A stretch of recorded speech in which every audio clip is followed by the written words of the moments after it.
In this chapter, you will learn how a student can attach files into ePEARL. A student can upload up to 3 files, such as a scanned picture of a book or a drawing.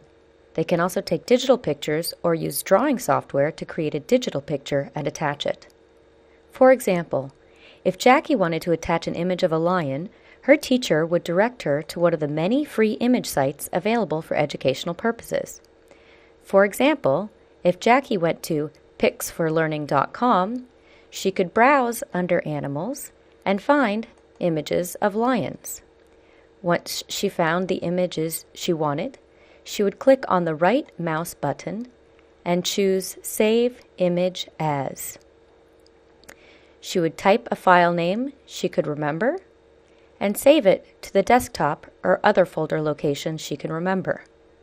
Then click on Save. Now the student is ready to return to her portfolio and click on the Browse button under Attached Files.